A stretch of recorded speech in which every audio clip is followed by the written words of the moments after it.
Hello dear students, एक problem लेते हैं छोटा सा प्रोजेक्टाइल मोशन पे, जिसमें कि हम लोग अब ग्राउंड टू ग्राउंड प्रोजेक्टाइल नहीं लेंगे बल्कि एक जनरल प्रोजेक्टाइल की बात करेंगे। तो ग्राउंड टू ग्राउंड प्रोजेक्टाइल में हम लोगों ने जितने भी फॉर्मूले यूज़ किए हैं वो इसमें हम डायरेक्टली अप्लाई नहीं कर सकते। तो जनरल प्रॉब्लम्स को किस तरीके से सॉल्व किया जाएगा ये हम समझने की कोशिश करते हैं। मान लीजिए यहाँ पर एक पार्टिकल को 8 मीटर हाइट से प्रोजेक्ट किया जाता है with a velocity of 10 meter per second at an angle 37 degree with horizontal. तो ये पार्टिकल जब ग्राउंड पे हिट करेगा तो हमें कुछ चीज़ें इसमें कैलकुलेट करनी है। फर्स्ट हम ये कैलकुलेट करना चाहते हैं कि इसका टाइम ऑफ फ्लाइट कितना होगा।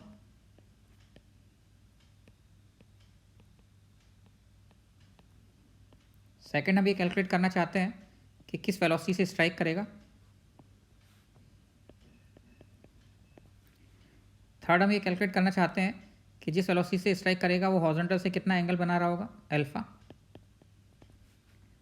फोर्थ हम ये कैलकुलेट करना चाहते हैं कि इसकी जो हॉरिजॉन्टल रेंज होगी आर, ये कितनी होगी।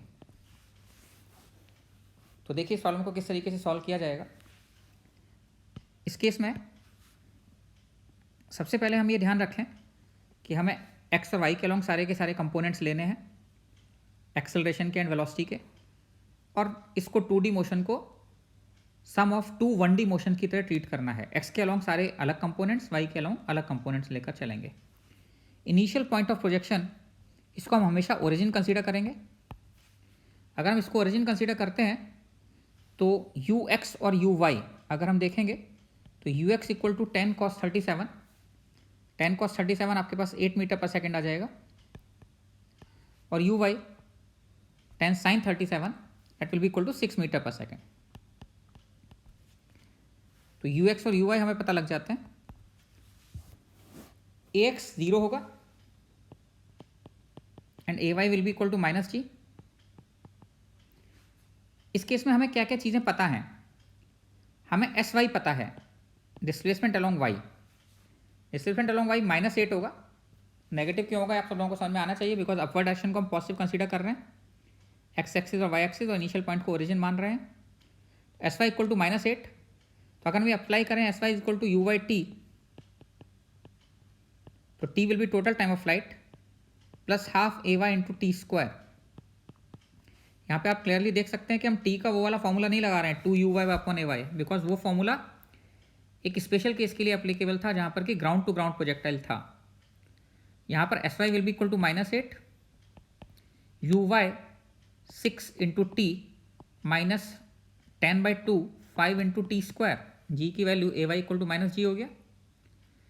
तो यहाँ पर आपके पास ये क्वाड्रेटिक क्वेश्चन बनती है 5t square -6t -8 is equal to 0। अगर आप इसको सॉल्व करेंगे तो आपके पास t की एक पॉजिटिव और एक नेगेटिव वैल्यू आएगी। मेरे ख्याल से इस क्वाड्रेटिक क्वेश्चन को सब लोग सॉल्व कर सकते हैं। t इक्वल टू कितना होगा, -b plus minus √b square -4a into c divided by 2a। इसको अगर आप सॉल्व करेंगे तो सॉल्व करने पर आपको एक नेगेटिव वैल्यू मिलेगी टाइम की और एक पॉजिटिव वैल्यू मिलेगी। तो टाइम की हम पॉजिटिव वैल्यू कंसीडर करेंगे और पॉजिटिव वैल्यू आपके पास आ जाएगी t इक्वल टू 2 सेकेंड्स। तो फर्स्ट वाले पार्ट का आंसर आपके पास आ जाता है t equal to 2 seconds. Second part में आपसे पूछा गया है वेलोसिटी कितनी होगी। तो आपको पता है कि सेकेंड पार्ट में वेलोसिटी अगर हम कैलकुलेट करना चाहते हैं तो वेलोसिटी कैलकुलेट करने के लिए vx तो ux के बराबर ही होता है, क्योंकि x इक्वल टू 0 है, तो ये तो आपके पास 8 मीटर पर सेकेंड ही रहेगा। और v y will be equal to u y plus a y into t, vector equation है। V y equal to u y plus a y into t, इससे हम लोग कैलकुलेट कर सकते हैं कि वी वाई कितना आएगा, that is equal to u Y 6 a y -10 into t equal to 2 second. तो वी वाई की वैल्यू कितनी आ गई, -20 plus 6 that is -14 metre per second. Negative का मतलब डाउनवर्ड डायरेक्शन है, ये हमें समझ में आता ही है। तो इसका मतलब किस वेलोसिटी से स्ट्राइक करेगा वो वेलोसिटी v इक्वल टू कितनी हो गई, v will be equal to x के अलॉन्ग वेलोसिटी 8 है, तो 8 i cap minus 14 j cap. अगर आप देखेंगे इसका एंगल अल्फा कितना बन रहा होगा हॉरिजॉन्टल से, तो tan अल्फा अगर आप देखेंगे तो tan alpha will be equal to 14 divided by 8 v y by e x v x, तो ये आपके पास 7/4 हो जाएगा। तो अल्फा को हम बोल सकते हैं that is equal to tan inverse 7/4। ये आपके पास अल्फा की वैल्यू आ गई। मॉड हमने इसलिए ले लिया बिकॉज एक्स एक्सिस से नेगेटिव की तरफ ले रहे हैं, नेगेटिव एक्स एक्सिस से एंगल बन रहा है।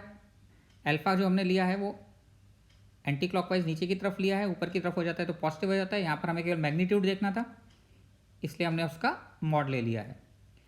तो हमारे पास सेकंड पार्ट v था, तो सेकंड पार्ट हमारे पास v की वैल्यू पता लग गई, ये आंसर 2 का हो गया। और थर्ड आपके पास हो गया अल्फा, ये आंसर थर्ड पार्ट का हो गया। ये कौन सा पार्ट था हमारा? Third part. तो थर्ड पार्ट का आंसर ये हो गया। और फोर्थ पार्ट के आंसर में आपसे पूछा गया था हॉरिजॉन्टल डिस्प्लेसमेंट इज रेंज, तो रेंज कितनी होगी?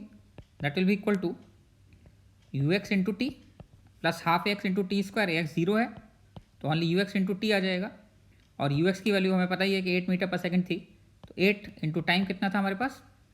2 सेकेंड, तो 8 into 2 that is equal to 16 metre.